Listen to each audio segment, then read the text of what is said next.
My wife Veronica and I, Ronnie to her friends, are keen photographers and videographers. We are constantly on the lookout for interesting places to visit and photograph. We love taking time-lapse, videos and movies. In fact, everything visual. So we have decided to expand this love of visual arts to an audio-visual medium, and this is our first narrative production. Special thanks to Gary Hoffman for supplying a significant portion of video.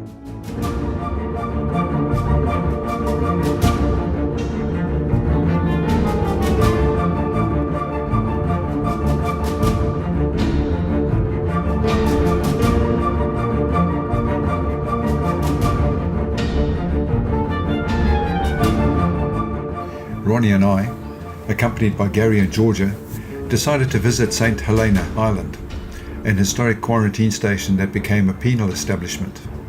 St. Helena is located in Moreton Bay, 5 kilometres from the mouth of the Brisbane River and about 8 kilometres northeast of Manly. The island has a fascinating history, with its most significant period being from 1867, when it functioned as a high-security colonial prison.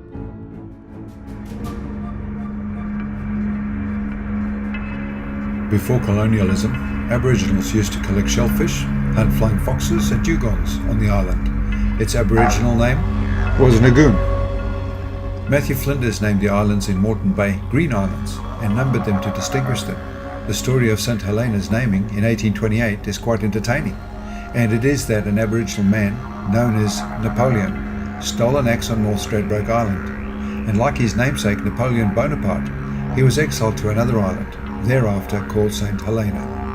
His exile lasted only 3 days. That's how long it took him to build a canoe and paddle back.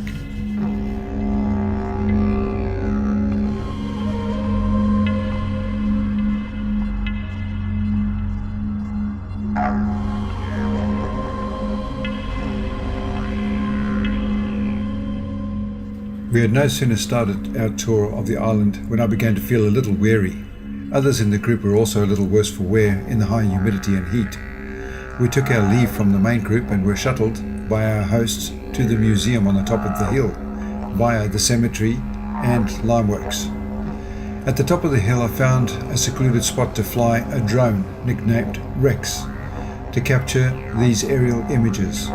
Rex is a Mavic Pro fold-up drone, which has a number of automated functions, including a follow me function.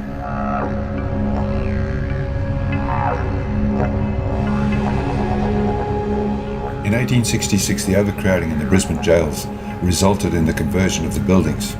Originally intended for a quarantine station into accommodation for prisoners, prison labour was used for all activities on the island, from the construction of buildings and roadways to growing, processing and cooking of food.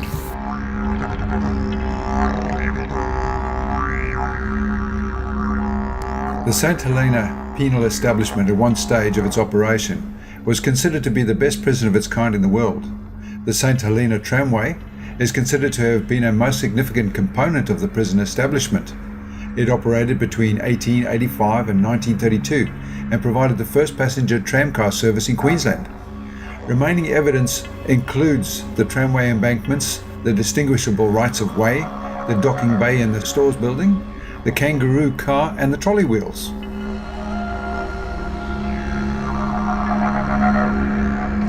Administrative problems, the new social conscience, prison reform, the potential for a major fire in the aging timber buildings, and the lonely isolation of warders from friends and family led to the prison's closure in 1932.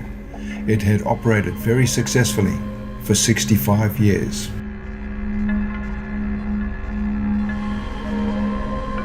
Sadly, only about 7% of the original structures remain, and these are mostly the ones that were built from beach rock or brick. Historical significance was not recognized, and so in 1925, demolition of the buildings began. This work was also done by prisoners, and the most reusable materials were taken to the mainland for distribution to other government facilities.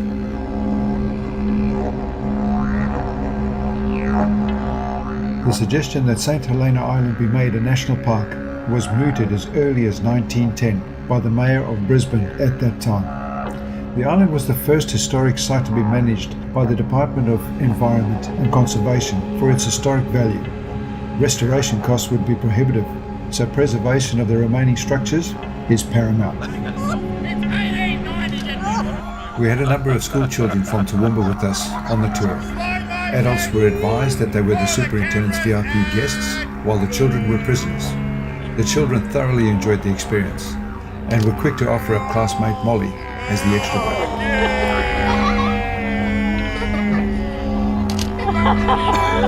Medium on the bus. Now, obviously, what you just saw there was a prisoner lashing another prisoner. Our tour guides from Cat o' Nine Tails Cruises were wonderfully entertaining. A multi-skilled band of actors, singers and minstrels who have been comprehensively trained in the island's history. Their comical first-person interpretation of the island's history, using drama, is a first for an historic site in Australia.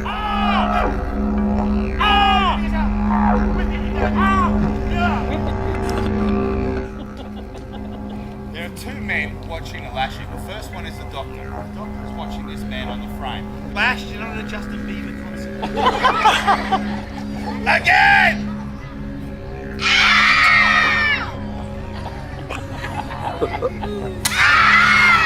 You still lash like a wuss. I need someone strong. Caden, get out here.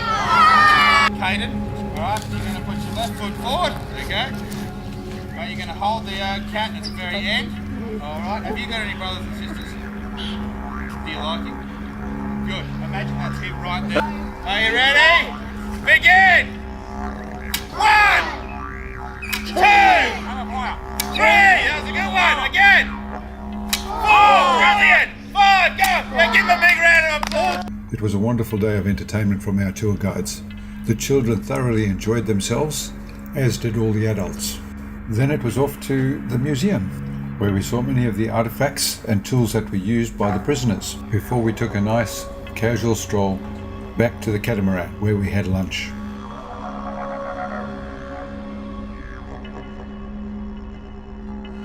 Lunch was supplied by the tour operator and prepared by the crew for the adults who ate aboard, while the children had their lunch on the island.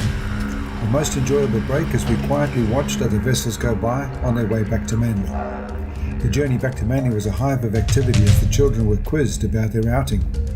And it wasn't long before I had a chance to send Rex over Manly Harbour one last time.